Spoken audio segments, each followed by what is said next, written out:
We seem to be heading to war with Iran. Certainly the Biden administration is pushing us in that direction. What's new and interesting and ominous is that very few Republicans, the opposition party, are pushing back. Instead, some of the party's leaders are encouraging it. Here, for example, is Senator Lindsey Graham of South Carolina from last weekend on NBC. You said this week that the only way to keep the war from escalating is to hold Iran accountable, part of what you're talking about now, and that it might mean bombing their oil refineries. Have you had any discussions with the Biden administration about this? A bit. Here's my message. If Hezbollah, which is a proxy of Iran, launches a massive attack on Israel, I will consider that a threat to the state of Israel, existential in nature. I will introduce a resolution in the United States Senate to allow military action by the United States in conjunction with Israel to knock Iran out of the oil business. Iran, if you escalate this war, we're coming for you. Are you effectively poised to declare war on Iran? That's very strong language. I am poised to use military force to destroy the source of funding for Hamas and Hezbollah. No, that's Lindsey Graham. Few others in the Republican Party will be that open about their intentions, but very few disagree with him. Certainly not in private. They agree. So what would war with Iran mean? Well, it's hard to know because virtually no one who's talking about it in public is operating from a deep interest in America's interest. Is this good for us or is it not? Former Colonel Douglas Macgregor is the CEO of Our Country, Our Choice, and one of the first people we turn to for analysis of events like this because he is interested in what happens to the United States. He joins us now. Doug, thank you for coming on. Do you think that we are moving toward war with Iran? Yes, I do. And it looks like the chosen destination is indeed Armageddon. There doesn't seem to be any real appreciation for the implications for us and frankly, for Europe and the world, as well as the Middle East, of such action. You know, take for an example, just on the economic side, about 20% of the world's oil passes through the Straits of Hormuz every month. Probably 25% of liquefied natural gas. And you're talking about shutting down 2 to 3 million barrels a day of oil from Iran. This entire region is involved in the war. This is not an Iranian monopoly by any stretch of the imagination. But the point is that when we're looking at 10-year Treasury yields up over 5%, and people are increasingly convinced that the Fed has lost control, the economic side of the house is catastrophe. Then when you look at the military side, you have to look at the arsenal of missiles that Iran possesses.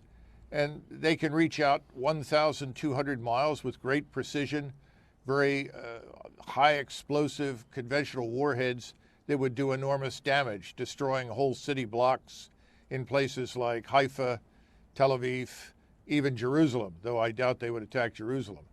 The bottom line is that we need to think this through, and everyone right now is emoting. There is no thinking anywhere, as far as I can tell. The only possible exception may be, amazingly enough, Mr. Erdogan in Turkey, who came out this morning and indicated he was willing to mediate the dispute between Israel and Hamas. Whether or not anyone in Washington or Israel is interested in talking, I don't know. But if we could sideline Turkey and keep Turkey out of the fight, that would ultimately help Israel enormously. So what would happen to the United States if we followed Senator Graham's advice and just began bombing critical infrastructure in Iran? Like what would happen then? Well, all of the bases that we have in Iraq and Syria, unfortunately, where we still have over 1,000 Americans, all of those would be targeted, and this time they would target them accurately, and this destruction would be wholesale. I would expect trouble here at home and in the United States because of the open border. Hezbollah has a very large operation in Mexico. There are no doubt many Hezbollah agents inside the United States. We can only begin to imagine the kind of trouble they could cause. The missile and space program in Iran is very advanced, as is their cyber warfare capability. All of these things would be brought to bear against us. But what's most important, I think, for Americans to understand is if we attack Iran on the basis of Hezbollah's alleged willingness to attack Israel if Israel invades Gaza, we will end up in a fight with Russia. Russia will not sit by quietly and watch Iran destroyed by the United States air and naval power in the region. And once Russia enters this, it becomes much more than just a local conflict, maybe more than just a regional war. We haven't thought this through. We need to do that. And I doubt seriously at that point that the Turks would be able to stay out. The Turks are Sunni Muslims. They are the de facto leaders of the Sunni Muslim world. They have the largest armed forces in the region. They are in close proximity to Israel. They could move forces south through Syria very rapidly. And I'm sure Bashar al-Assad, assuming he even survives the opening of this campaign, would not obstruct them. So many questions, but just to back up one click, you described Iran's missile arsenal, but Iran is a country that's been the subject of a very intense sanction regime from the United States, increased by the last president, Donald Trump, but for a long time. How is Iran still such a powerful country militarily given those sanctions? It sounds like maybe they didn't work. Oh, no, I think that's an important point, Tucker, and you're absolutely right. We place so much value on these sanctions and assume that they have this profound impact. Normally, sanctions harm the population in terms of lowering its standard of living, making life more difficult for the everyday citizen, but it doesn't fundamentally alter the policy or the goals and objectives of the government. And this is something that I don't think we understand. And the same thing is true for Hamas and Gaza. You know, you want to go after Hamas. You want to destroy it. I think everyone with a sound mind is interested in the destruction of Hamas. But do you want to kill hundreds of thousands of people in order to get at Hamas? That's the question. We have the same problem in Iran. Our sanctions have not harmed the regime's ability to develop and build very, very complex and sophisticated missiles. These missiles are very accurate now.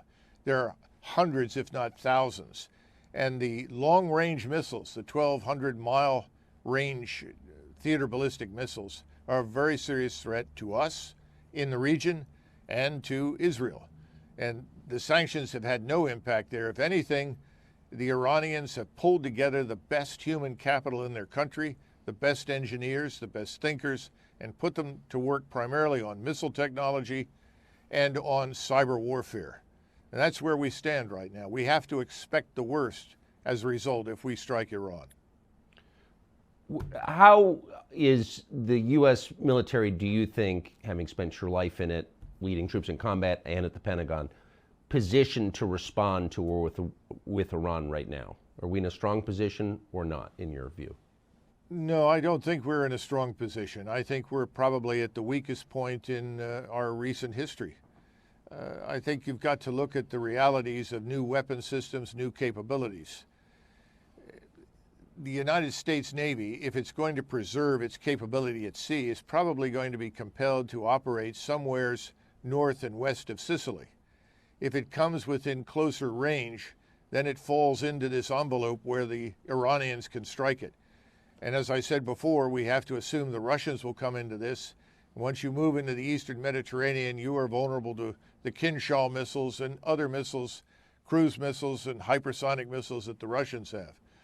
This makes it very difficult to fly strikes in support of the Israeli Defense Force against Hezbollah, because now you're flying a very long distance. You deliver your ordnance, you have to land in Israel in order to refuel. Israel is going to operate under a hail, if not a rainstorm, of missiles and rockets, making it very, very dangerous to do so.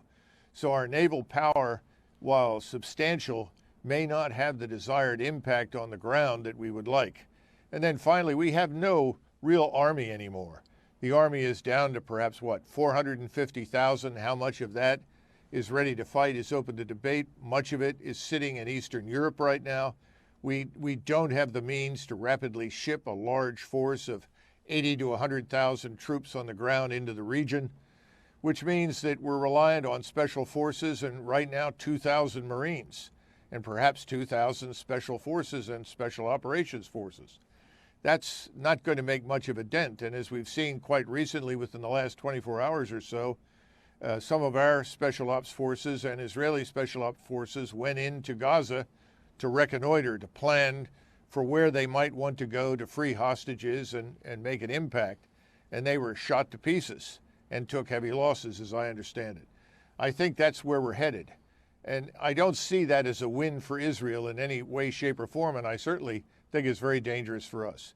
You know, as I've tried to point out to a number of people, until Britain entered World War I, it was just another European war. Once Britain entered it, it became a global war. Well, once we are a co-belligerent, we enter this thing, it's going to be very difficult for Russia and Turkey not to also come into this fight against us, because they will not tolerate the sort of collective punishment that Israel plans for Gaza. The U.S. military does have an awful lot of generals, however, as you pointed out, multiples of the number we had, the absolute number we had during World War II. And they're paid to think about this stuff. Why has it dawned on no one, apparently, who's spoken publicly anyway, that this could really harm our country gravely? Why is no one saying that? Well, I'm sure there are people in the U.S. military who are aware, but let's be frank. Most of the people at the top of the military have never operated under artillery fire or rocket fire.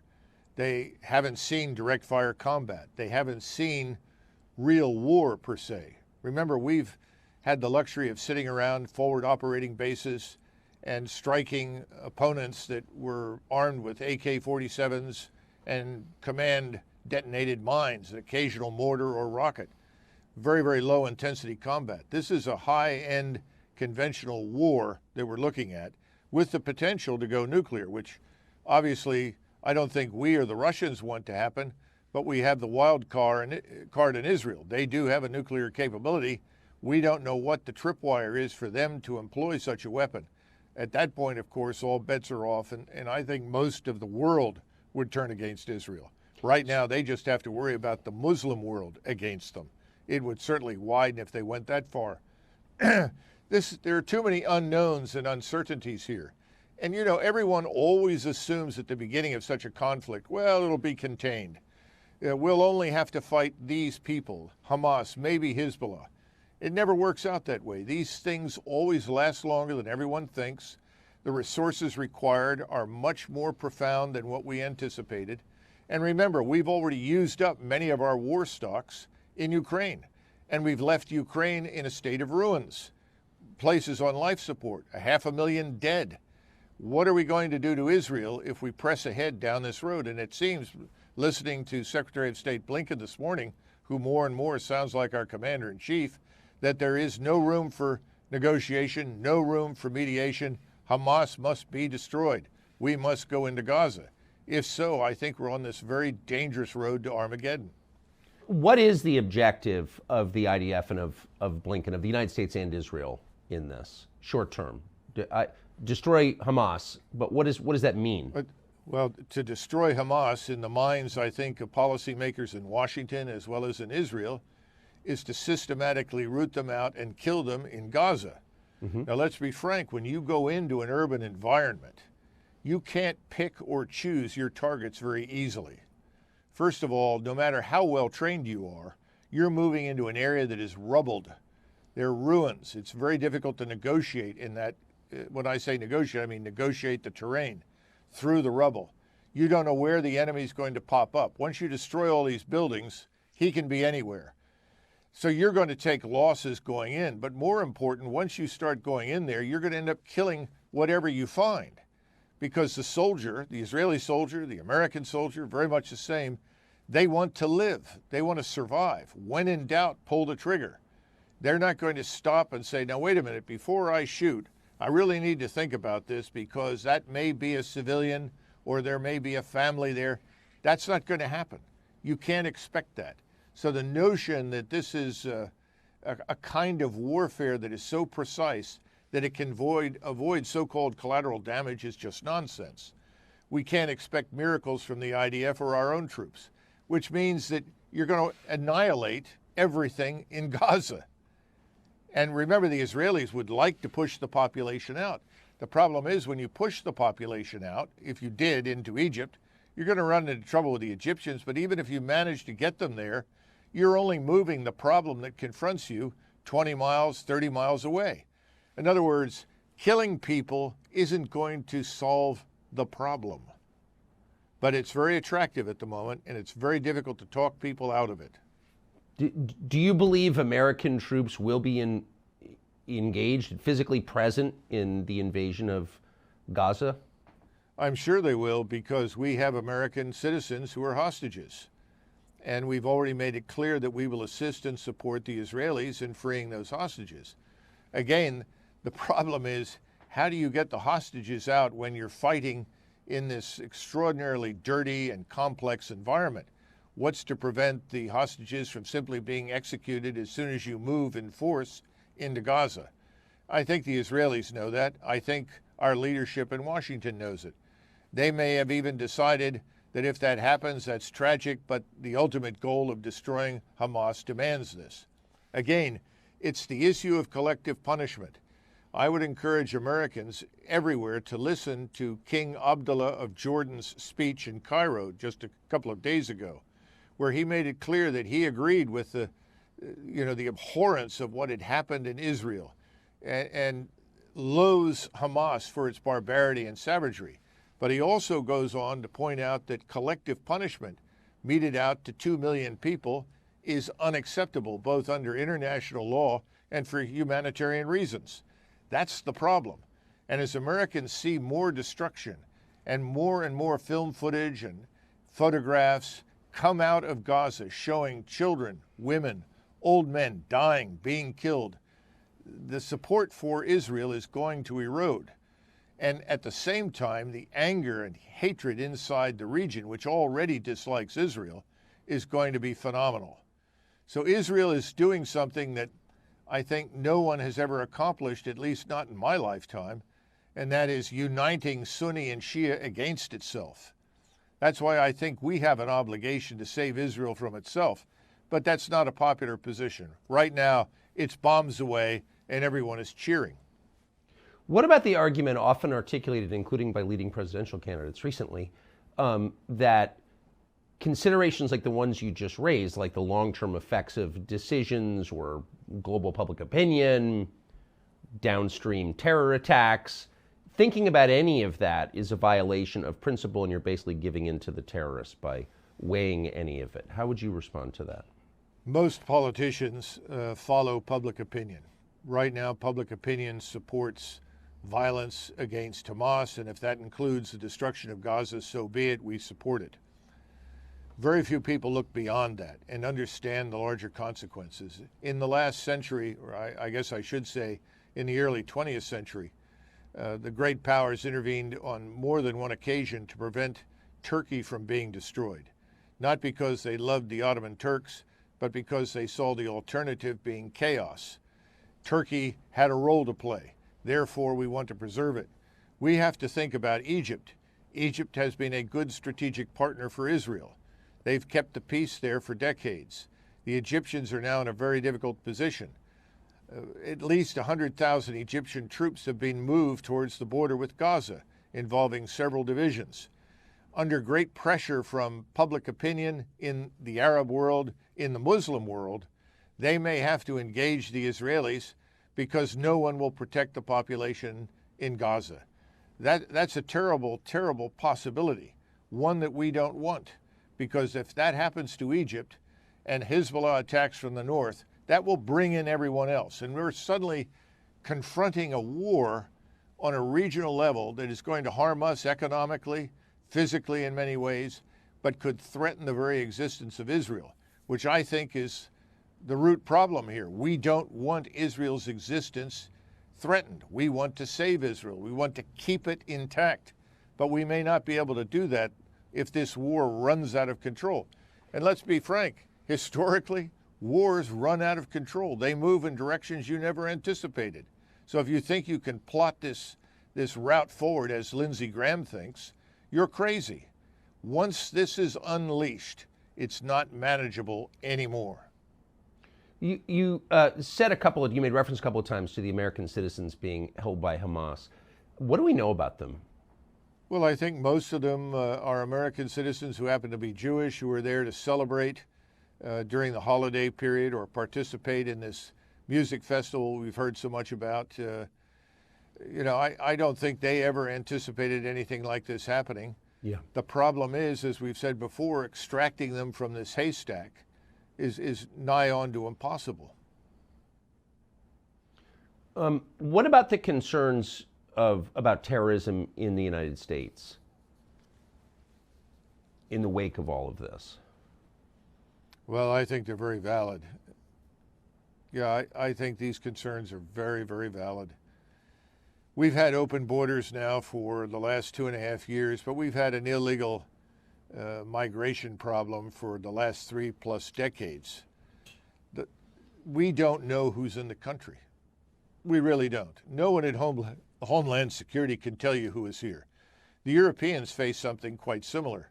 They were bullied into admitting millions of Muslims from the Middle East and Africa. We've been bullied by our government to open the borders and let in effectively anybody who wants to come. So we don't know who's here, but we do know that Hamas, as well as Hezbollah, have positions in Mexico. Of the two, Hezbollah is much stronger, much larger, and much better equipped and financed. So we have to expect that once Hezbollah is in the war and we are against them and Iran, that much of our infrastructure will be at risk. Something as bad or potentially even worse than 9/11 could happen here. This brings us back to the whole issue of immigration and border security. We've essentially ignored it. The same politicians who are pushing for war against virtually everyone in the Middle East, which is what it boils down to in the final analysis, don't seem to have thought carefully about protecting us or our borders from all of the terrible things that we've seen in Israel. How much damage could these same people do to us in a shopping mall in the space of 15 minutes? It doesn't take much imagination to understand how dangerous this is. Do you think that this war, if it comes, and as you said, it seems like it is, how will that affect American domestic politics? War traditionally has been used by the people in power to shut down dissent. Can you imagine that happening in this case? Well, I think they'll try. Fortunately, thanks to people like Elon Musk, who bought Twitter and ended the censorship or suspended it, the truth does get through and reach Americans. But Americans will figure out pretty quickly if two things tend to happen at once. You have the war overseas and the war here, but remember the economy and the financial condition right now. If you turn on any of the business channels, for the first time in my memory, lots and lots of analysts are coming on and talking about the Fed having lost control, the rising interest rates, the inability to manage and cope with the sovereign national debt of $33 trillion. And that's the tip of a proverbial iceberg. We already have Americans who are struggling with inflation anyway. Now we're looking at potentially scarcity. We've drained our strategic oil reserve for all intents and purposes. If the Strait of Hormuz is shut down, if the Suez Canal is closed, we're in a lot of trouble in the short run, that's for sure. How rapidly can we recover from all of this? How many refineries can we put back into operation? How much drilling can we do quickly? The answer is not very much. So draining that strategic oil reserve was a very serious mistake. But as we become impoverished and chaotic and subject to these terror attacks, we'll be winning important moral victories, don't you think? Well, in our effort to stand at Israel's side and help protect Israel, we have taken a different route and cast moral turpitude to the side. In other words, how do you help one without committing a war crime against the other? This is the problem with collective punishment. This is the problem with annihilating Gaza and trying to sweep out its population. That's unacceptable to us as Americans. I don't think if you sat down any of Israel's most ardent supporters in the United States and said, are you willing to trade the lives of several 100,000 people in Gaza for the lives taken in Israel by Hamas? After all, Hamas and Palestinian Jihad were the fighters. They lost 1,500. There were 3,000 involved in the several waves of the attack. they're dead. Now we're looking at perhaps 5,000 civilians dead. How many more will we witness? Is that somehow or another justified morally? And I think a lot of Americans will struggle with that. That's why I say it would be best if we had a cooling off period. I'm glad that the Israelis are waiting for additional naval power to arrive on station in the Mediterranean, and also for additional equipment, theater ballistic missile defense, and so forth. But we need to use this time to think carefully about how far we want to go, because right now it's a one-way street to regional war. And I don't think anybody really wants that if they think about it carefully. Therefore, looking at someone like Erdogan, however slippery we may consider him to be, his willingness to mediate is a bright light in an otherwise very dark sky. And we should look to that, because we don't want the regional war. It will destroy us economically. We're already in bad shape. We've already suffered because of the foolish intervention in Ukraine to try to destroy Russia. Now we have Russia more powerful militarily than it's been since the 80s, and it's poised to enter on the side of Iran. We should all give that some serious thought. Last question. Do you know of any leaders in the United States, political leaders at the Pentagon, within the Biden administration, who are thinking clearly about this, which is to say, who are framing their thoughts on it around what's best for the United States long term? Is anybody thinking that way? Yes, there are. The problem is none of them hold high positions in government, and none of their voices or their analyses or their viewpoints are going to reach anybody in power. I think you have to listen carefully to what Secretary of State Blinken said. He was absolutely unambiguous. We are going to destroy Hamas, whatever that takes. That means regional war, frankly. And anybody who thinks that people are going to say, oh no, we're afraid of America, we're not going to risk that, they're wrong. They are not afraid to risk attacking Israel for fear of coming into confrontation with us. We are not the power we were in 1991, and they know that. And economically, our position is very fragile. Let's face it. So the bottom line is, yes, there are people out there, but they're not being heard, and they're not going to be heard in the current environment. Doug McGregor, thank you so much for that. Appreciate it.